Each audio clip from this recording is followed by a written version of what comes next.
ይህ አሁን የደረሰን ዜና ነው። አሜሪካና ኢራን በመግባቢያ ስምምነቱ መሠረት በዛሬው ዕለት እንዲያካሄዱ ቀን ተይዞለት የነበረው የቴክኒክ አንደኛ ዙር ድርድር ሳይደረግ መቅረቱ ተሰማ። ድርድሩን ያስተናግዳል ተብሎ የታጨው የስዊዘርላንድ ቡርገን ስቶክ የተራራ መዝናኛ አንድም የአሜሪካም ሆነ የኢራን የልዑካን ቡድን ብቅ አለማለቱን የስዊዘርላንድ ውጭ ጉዳይ ሚኒስቴር አስታውቋል።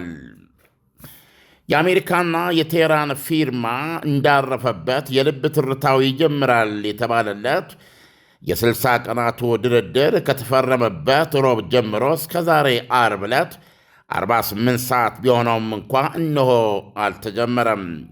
የዶናልድ ትራምፕ አስተዳደር በ60 ቀናት ውስጥ ከኢራን ጋር የኒውክሌር ፕሮግራሙንና የበለጸገውን ዩራኒየም ጉዳይ ጨምሮም በአንኳር ጉዳዮች ላይ እልባት ደርሼም ዘላቂ ስምምነት እፈራረማለሁ ብሎ ያምናል።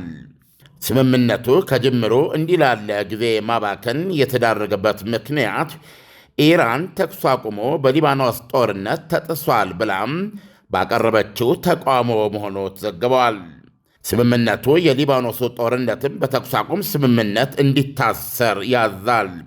ኢራን ግን ከዛም አልፋ ደቡብ ሊባኖስ የሚገኘው የእስራኤል ጦር ለቆ መውጣት አለበት ትላለች።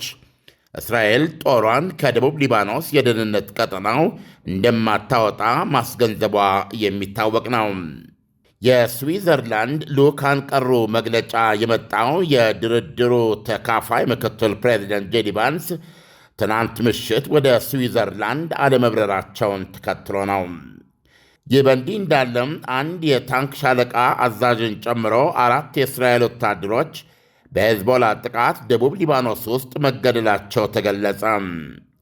ዘ ታይምስ ኦፍ እስራኤል እንደዘገበው የታንክ ሻለቃ አዛዥ መኮንን የ32 ዓመት ዕድሜ የነበረው ሌተና ኮሎኔል ዴር ጌዳሊያ ይባላል። አይዲኤፍ ዜናውን መግለጹን ተከትሎ የእስራኤል ብሔራዊ ደህንነት ሚኒስትር ኢታማር ቤን ጊቪር መላው ሊባኖስ በእሳት መንደድ አለባት ብለዋል። ለአሜሪካኖች ያለኝን አክብሮት እየገለጽኩ እስራኤል የልጆቿ ደምና የዜጎቿ ደህንነት ለድርድር እንደማይቀርብ ለዓለም ግልጽ ማድረግ አለባት፣ መላ ሊባኖስ መንደድ አለባት ብለዋል የደህንነት ሚኒስትሩ በመግለጫቸው። ዳንኤል እንግዲህ ብዙ የተባለለት እንደምታውቀው ለኢራን ያደላ ወይም በአብዛኛው የኢራን አቋሞች የስምምነቱ አካል አድርጎ እንዳለ የተቀበለ ነው። በሌላ በኩል ደግሞ እስራኤልን አንዳንዶች እንደሚገልጹት የሚበር ባቡር ስር ነው የጣላት በሚል የሚተቸው ይህ የመግባቢያ ስምምነት አሁን ኢራን ባቀረበችው ተቃውሞ ምክንያት መቋረጥ ጀመረ ማለት ነው። ዳንኤል ዓለም የዛሬው የኢራንና የአሜሪካ የመጀመሪያው የድርድር ፊርማ መሰረዙ የአሜሪካና የእስራኤልን ወዳጅነት ጥያቄ ውስጥ ሊያስገባ የሚችል ተደርጎ ሊወሰድ ይችላል ወይ? ሊወሰድ ይችላል። ምክንያቱም ዶናልድ ትራምፕ የተስማሙት ስምምነት በምንም መንገድ እንዲፈርስባቸው እንደማይፈልጉ አስጠንቅቀዋል። በተለይም ምክትል ፕሬዚደንቱ ጄዲ ቫንስ ትናንት በዋይት ሃውስ የሰጡት መግለጫ እስራኤል ያለ አሜሪካ በአሁኑ ሰዓት የቀራት አጋር እንደሌለ ገልጸው ያም አጋራቸው የአሜሪካው ፕሬዚደንት ዶናልድ ትራምፕ ብቻ እንደሆኑ እና ከዓለማችን መሪዎች ውስጥ ስለ እስራኤል ጉዳይ የሚቆነሰር አንድ ርዕሰ ብሔር ቢፈለግ ያለ ዶናልድ ትራምፕ የለም። ስለዚህ እስራኤል ይሄንን ግንኙነት የሚጎዳ ነገር ማድረግ የለባትም እና በዛ መሰረት ለዚህ ለመግባቢያ ስምምነቱ ተገዢ እንድትሆንና የምታደርገውን ተቃውሞ እንድታቆም የሚገልጽ ማብራሪያ ነው ትናንት ለጋዜጠኞች የሰጡት እና ጥብቅ ማስጠንቀቂያ ነው። በብዙ መልኩ እስራኤል ባለፉት 3 ወራት በዚህ ጦርነት ውስጥ ራሷን የተከላከለችባቸው መሳሪያዎች በአሜሪካውያን ገንዘብና በአሜሪካ ፋብሪካዎች የተመረቱ ናቸው እስከ ማለት ሄደዋል። ምክትል ፕሬዚደንቱ ትችታቸው ጠቅላይ ሚኒስትር ቤንያሚን ኔታንያሁን እንደማይጨምር፣ ነገር ግን አሁን በዚህ በዜናው ላይ የእስራኤል ልጆች ደምና የዜጎቿ ደህንነት ለድርድር አይቀርብም፣ መላ ሊባኖስ መንደድ አለባት በማለት መግለጫ ወጡት። የብሔራዊ ደህንነት ሚኒስትሩ ቤን ግቪር አንዱ ተተቺ ናቸው።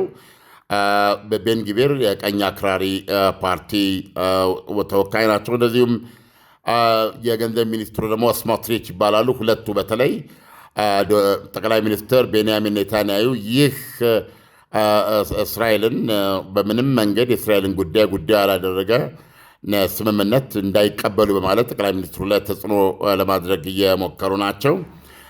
በቀጥታም ስምምነቱን አውግዘውታል። በዚህ የተሰማቸውን ቁጣ ነው ምክትል ፕሬዚደንቱ እየገለጹትና እንዳልከው በአሜሪካና በእስራኤል መካከል ያለውን ግንኙነት አደጋ ውስጥ ይመጣል አቅም አለው። ዓለም እስራኤል ጦሯን ከሊባኖስ እስካላስወጣች ድረስ በኢራንና በአሜሪካ መካከል የድርድር ፊርማው አይፈረምም ማለት ነው ወይ? ኢራን እኮ ጀመረች። ኢራን ከወዲሁ ዛሬ ለምሳሌ ጄኔቭ ላይ ይሄ ድርድር መደረግ ነበረበት። የቴክኒክ ውይይቱ መጀመር ነበረበት እና 60 ቀናት ውስጥ እዚህ እንደርሳለን ብለው የተቀመጠ ነው። የስምምነቱን የመጀመሪያ ጥቅሞች ኦልሬዲ አግኝታለች። ለምሳሌ ኢራን ባህር ላይ ተጥሎባት የነበረው ከበባ ተነስቷል። ከትናንት የጀመረ ማንኛውም መርከብ ከኢራን ነዳጅ ለመግዛት ነዳጅና የተፈጥሮ ጋዝና የዛ ውጤት የሆኑ በርካታ ኮሞዲቲስ ከማንኛውም ዕቀባ ነፃ ሆነው ኢራን በዓለም ገበያ ዋጋ እንድትሸጥና በጣም በፍጥነት ገንዘብ ወደ ካዝኗ እንድታስገባ የሚያስችል ነው። ለምሳሌ ዶናልድ ትራምፕ እንደነገሩን ምንድነው ይህንን የኢራን ወደቦች በመዝጋታቸው የተነሳ ኢራን በቀን $500 ሚሊዮን ታጣለች ነበር ያሉት። አሁን በዓለም ገበያ ዋጋ እንድትሸጥ ያለው ማዕቀብ ሁሉ ስለተነሳላት የግድ ለቻይና ብቻ አትሸጥም። ኢራን አሁን ለራሷ ለቻይና ብትሸጥላት በፊት እንደምታደርገው በተቀነሰ ዋጋ አልነበረም። በፊት በተቀነሰ ዋጋ የምትሸጠው ማዕቀብ ስር ስላለች ነው ነዳጇ። አሁን ግን ያን ስለተነሳላት ኢኮኖሚዋ ደግሞ 80 በመቶ በኢራን ላይ ያለው የተጣለው አጠቃላይ ማዕቀብ በተባበሩት መንግስታት፣ በራሷ በአሜሪካ፣ በአውሮፓ ህብረት እንዲሁም ደግሞ በዚህ በዓለም አቀፉ አቶሚክ ኃይል ኤጀንሲ ቦርድ የጣሉባት ማዕቀቦች በሙሉ ከ60 ቀኑ ስምምነት ከተደረሰ በኋላ ይነሳል የሚል ቢኖርም ቤዚካሊ የኢራን ኢኮኖሚ 80 በመቶ ነዳጇን የተፈጥሮ ጋዝ። እዚህ ላይ የተነሳው ማዕቀብ በየቀኑ ከፍተኛ መጠን ያለው ገንዘብ እንድታስገባ የሚያስችላት ነው። ስለዚህ ይህን አገልግሎት ኦልሬዲ እያገኘች ነው እና እንግዲህ በዚህ የ60 ቀን ድርድር ውስጥ ነው የእስራኤል ስጋትም አብሮ ሊታይ ይችላል የተባለው። ለምሳሌ የኒውክሌር ስጋቷ የ60 በመቶ የበለጸገው ዩራኒየም የሚወገድበት ሁኔታ ሁሉ በዚህ 60 ቀን ውስጥ ይደረሳል ተብሎ ነው። 48 ሰዓት እንደባከነው ቁጠረው። ምክንያቱም ኢራን ከዛ ከሊባኖስ እስራኤል ስላልወጣች አልሄድም ብላ ነው የሚለው ዜናው እንደዛ ነው። እና ይሄ ነው የተፈጠረው።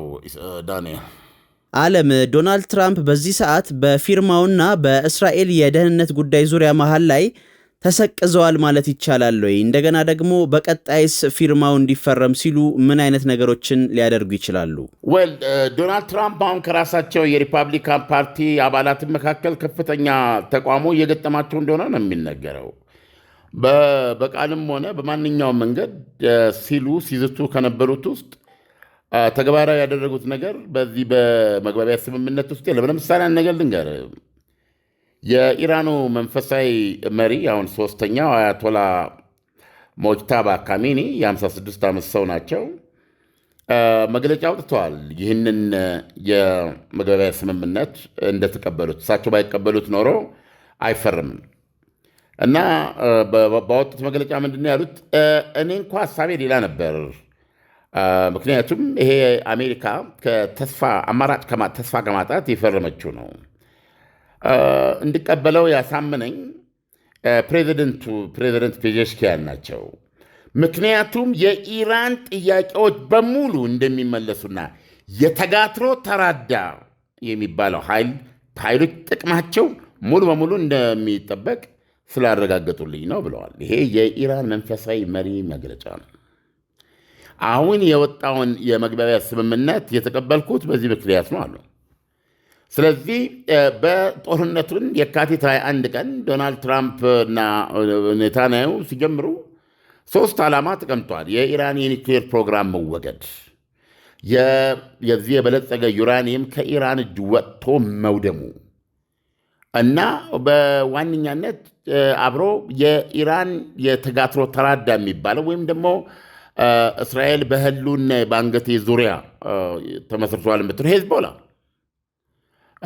ሐማስ፣ ሃውቲ እንደዚሁም ደግሞ የኢራቅ ውስጥ የሚገኙ ደጋፊ ኢራን የሚሊሻዎች ለእነዚህ የምታደርገው ድጋፍ ማንኛውም የመሳሪያ የገንዘብ ድጋፍ ወይም ግንኙነት እንዲቋረጥ የሚል ነው። ዶናልድ ትራምፕ ይህንን በይፋ በተደጋጋሚ ያስቀምጡት ነው። አሁን የመግባቢያ ስምምነቱ ላይ ቶታሊ ይሄ የለም። የሚሳኤል ጉዳዩን በተመለከተ የኢራን የሚሳኤል ክምችት መገደብ አለበት የሚል ነው። ለእስራኤል ቢያንስ ይሄ ህልውናዋ ላይ ሌላ ስጋት ዋና ስጋት እንደሆነ ገልጻለች። ለእሷ ብቻ ሳይሆን ለአካባቢው ሀገሮች። እንደውም ዶናልድ ትራምፕ ለአሜሪካም ጭምር ስጋት ነው፣ ለደቡብ አውሮፓም ስጋት ነው ሲሉ ነበር። አሁን ባለፈው በዚህ ምንድን ነው የሚባለው በፓሪሱ የሰባት የበለጸጉ ሀገሮች የመሪዎች ጉባኤ ላይ በተካፈሉ ቀረበላቸው ምን ነው ኢራንም ተያዙ እንጂ ሚሳኤል ሌሎች ይዘው የለ እንደ ሳውዲ አረቢያ ይዘው የለ እንዴ እና እነሱም የተወሰነ ሚሳኤል መያዝ አለባቸው አሉ። ኤንወይ የተወሰነ የሚሆን ብዙ ሚሳኤል የያዙ በዚህ በመግባቢያ ስምምነቱ ላይ አልተጠቀሰም። ሰው አሁን ምንድነው ሀሳቡ ለእስራኤል እየተነገራት ያለው? በቃ በዚህ በ60 ቀን ውስጥ እንደርሰን እንወያይበታለን፣ የተጋትሮ ተራዳውንም የሚሳኤሉንም እናነሳና በሚፈለገው መንገድ እናደርጋለን እኛ አይነት ነገር ነው። ነገር ግን የመግባቢያ ስምምነቱ ሁሉ ነገር ግልጽ ያደርጋል። ጦርነቱ በቋሚነት ቆሟል ነው የሚለው። አንዱ በሌላው ሀገር ውስጥ ጉዳይ ጣልቃ አይገባም ነው የፈረሙበት ስምምነት። አንዱ ሌላውን አያስፈራራም ነው የሚለው። ከዚህ በኋላ በዘመቻ ወይም ጦርነት አይከፍትበትም ይላል።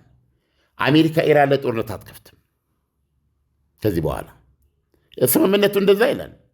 ኦፍኮርስ ዶናልድ ትራምፕ ኢራን በዚህ በ60 ቀናት ውስጥ ያሉትንስ እንደው ብታንገራ ባታሟላስ ያው ምክንያት እየፈጠረች እንዲህ እያራዘመች እምቢ ብትልስ ለሚለው ጥያቄ የመጨረሻው ነው ማወርድባት ለዋ ላይ ማርከፈክፍባት ብለው ነበርና ይሄ ራሱ ስምምነቱን የሚጥስ ነው። ስምምነቱ ከዚህ በኋላ አሜሪካ ኢራን ላይ ጦርነት እንድትከፍት አይፈቅድም። ይሄ ተፈርሟል ኦልሬዲ። አሁን ከዚህ በፊት አሜሪካ ያቀረበችው ኢራን በምታደርገው ድርጊት እየታየ ነው ጥቅም የምታገኙ እንጂ ኦልሬዲ ጥቅሙን በእጇ አድርጋ አይደለም በማለት ይገልጹ ነበረ። እኔ እናንተ ስናወራ መርከቦች ከኢራን ነዳጅ በስፋት እየገዙ ነው። የኢራን መርከቦች ወደ ገበያ እየሄዱ ነው። ኢራን አገልግሎት እያገኘች ነው በመግባቢያ ስምምነቱ ማለት ነው። እንዳልኩ ደግሞ እነዚህ ሁለት ነገሮች በመግባቢያ ስምምነቱ ላይ ነበር አልደራደርባቸውም ልትል አሳምሮ መብት አላት። ከመጀመሪያው ጀምሮ በነገራችን ላይ ኢራን አቋሟ የጸና ነው። የሚሳይሉ ራሴን የምከላከልበት ነው። የተጋትሮ ተራዳ ብሎ ነገር የለም። የተጋትሮ ተራዳው እኔ ማለት የተጋትሮ ተራዳው ነኝ ብላ አስቀምጣለች። የኒውክሌር የበለጸገው ዩራኒየም በምን ይወገዳል የሚለው ላይ መግባቢያ ስምምነቱ ላይ ዶናልድ ትራምፕ ፈርመዋል። ኢራን አስቀድማ እንዳለችው ኦማን ድረስ ቋሊባፍ ከስንት ወር በፊት ሄደው ባሉት መሰረት ትልቁ የኢራን ኮንሴሽን እናሟሟዋለን ካለበት የ60% ደረጃ ወደ 20% ደረጃ እናወርደዋለን ባሉት መሰረት በዚህ ደረጃ ነው የሚወድመው። እንዲህ ዶናልድ ትራምፕ ከእጃቸው ተቀብዬ አቧራውን የኒውክሌር አቧራውን እንደዚህ ይሄን አልተስማማችም ይላል። የሰነዱ ኢራን ያለችውን ነው ያረጋገጠው እዛ ላይ። ስለዚህ የኢራን መንፈሳዊ መሪ የገለጹት አፌን ደምደም እያለኝ ነው፣ ይህንንም ከጠላት ጋር እንፈራረም ነው። አሁን ጠላት እያሉ የሚገልጻት በነገራችን ላይ እና ሌላ የ300 ቢሊዮን ዶላር የመልሶ ግንባታና የኢኮኖሚ ድጋፍ ለኢራን ታቅዷል። በ60 ቀናት ውስጥ መቼና በምን መልኩ እንደሚቀርባት ጥርት ያለ ሜካኒዝም ይወጣለታል ይላል። ዌል ዲፋይንድ የሆነ ሜካኒዝም ይላል። እንደገና የኒውክሌር ድርድሩ እንኳ የኢራንን የኒውክሌር ዩራኒየም የማበልጸግ መብትና የኒውክሌር ኒድስ በሚያረጋግጥ መልኩ ይላል እዛ የመግባቢያ ስምምነቱ ላይ። ስለዚህ አሁን ፔዜሽኪያን ለእኔ የነገረኝ ፕሬዚደንት ኤቭሪቲንግ ኢራን የጠየቀችውና የምትፈልገውን ያሟላ ነው ስላለኝ ነው ይሁንታዬን የሰጠሁት እና ከአሜሪካ ጋር ከጠላት ጋር በቀጥታ ለመደራደር የፈቀድኩት ብለዋል የኢራን መንፈሳዊ መሪ። ኤኒዌይ በዛው መጠን ደግሞ እስራኤል የደነገጠችበት ነው። ለእኔ እዚህ ውስጥ ምን አለ ለሚለው ዶናልድ ትራምፕ ጠቅላይ ሚኒስትር ቤንያሚን ኔታንያሁን በሰሉ ቃላት ከመዝለፍና ከማሳጣት ባለፈ አሜሪካ ባትኖር ኖሮ እስካሁን ኦልሬዲ ጠፍተሽ ነበረ እና ከጥፋትን ያዳንሽ የሚሉ ነው። ምክትል ፕሬዚደንትም የተናገሩት ይህንን ነው። እና ይሄ እንግዲህ በራሳቸው መካከል በሀገራቱ መካከል ባላቸው የግንኙነት ባህሪ ይወሰናል። እነሆ የ60 ቀናት ውስጥ ድርድር ተደርጎበት መፍትሄ ይደረስበታል የተባለው ይህ ስምምነት ኢራን እስራኤል ከሊባኖስ አልወጣችም ጦርነቱም አለ በሚል ስላኮረፈች ተሰርዟል። እንግዲህ ነገ ቅዳሜ ነው፣ እሑድ ነው። በዚህ ላይ ደግሞ ምናልባት ደግሞ በመሃል እነ ኳታር ሮጠው እንደዚህ ዋቴቨር ነው የሚደረገው። ይህ በእንዲህ እንዳለ ግን እስራኤል 4 ወታደሮቿ አንድ ታንክ ሻለቃ ምንድነው አዛዥ መገደሉን ገልጻለች። እና እውነቱን ለመናገር ይህ የመግባቢያ ስምምነት ከፍተኛ ውዥንብር ነው የፈጠረው በአሜሪካ ውስጥም እስራኤል ውስጥም። ዓለም እስራኤል ደህንነቷ እስኪጠበቅና ከሄዝቦላ የሚሰነዘርባት ጥቃት እስኪቆም ድረስ ከሊባኖስ ምድር እንደማትወጣ ግልጽ ነውና፣ ስለዚህ ዶናልድ ትራምፕ ይህ እስከሚሆን ድረስ በትዕግስት ይጠብቃሉ ወይ? ይህን ማወቅ አይቻልም። ነገር ግን እኔ ያልኩት ለምን አይከበርም ብለው ካሉ ይሄ ሁሉንም ነገር ለኢራን እንኪ ብሎ ያስረከበ ወይም ኢራን እንደምትለው አሸናፊነቷ የተረጋገጠበት ሰነድን ሕግ ለማድረግ እስራኤል ላይ ከዚህ የበለጠ ግንኙነታቸውን በማቀዝቀዝ ለመበቀል መሄድ ይችላሉ ማለት ነው። ይሁንና አንድ እርግጠኛ መሆን የሚቻለው በእስራኤል ጠቅላይ ሚኒስትር ቤንያሚን ኔታንያሁ እንደገለጹት እስራኤል የዜጎቿን ደህንነት ለማረጋገጥ ከሊባኖስ አትወጣም፣ አስፈላጊ እስከሆነበት ጊዜ ድረስ ትቆያለች የሚል ነው። ስለዚህ እንግዲህ የሀገሪቱ የደህንነት ጉዳይ ከሆነ የሁለቱ ሀገሮች መፈራቀቅ ወይም ከዚህ የበለጠ መራራቅ ሊፈጠር ይችላል እንጂ በሁለቱ ሀገሮች መካከል ለጊዜው የሚታይ መልካም ነገር የለም። አሁን ደግሞ ይህንን ለምሳሌ የዛሬውን ድርድር ቀን መሰረዝ ምክንያት ያደርገው ዶናልድ ትራምፕ የሚሰጡትን መግለጫ ማዳመጥ ያስፈልጋል። አሁንም በግልጽ እንደሚታየው ሁሉ ነገር የምትመራው ኢራን ናት። እንዳልኩ አሁን ብዙ የሚባለው ነገር 300 ቢሊዮን ዶላሩ በጣም ያነጋገረ ኦልሞስት ግዢ ማለት ነው የእሷን ፍቃድ ለማግኘት። እንደገና በነገራችን ላይ ዳንኤልን ስነግርህ ዋጋ ልትገልጽ ነው ኢራን ከ60 ቀን በኋላ በሆርሙዝ ሰርጥ የሚተላለፉ መርከቦች የሚከፍሉትን ገንዘብ መጠን የመተላለፊያ ገንዘብ መጠን አሳውቃለሁ ብላለች። ስለዚህ እውነቱን ለመናገር እኛ የምንሰራው ዜና ነው። ኢራን የጠየቀቻቸው እያንዳንዷ ነገር ተቀምጣለች። ዶናልድ ትራምፕ የዛቱባቸው ያወጡባቸው መግለጫዎች ማት ነገር ካሉበት አንዱንም ያላከናውንበት የመግባቢያ ስምምነት ነው ተብሎ ነው የተገመገመው። እውነታው እዚህ ላይ ነው ያለው። እንግዲህ ቀጥሎ የሚሆነውን ነገር እናያለን። ዓለም ለሰጠን ትንታኔ በጣም አመሰግናለሁ። መልካም ቀን ይሆንልህ። መልካም ቀን።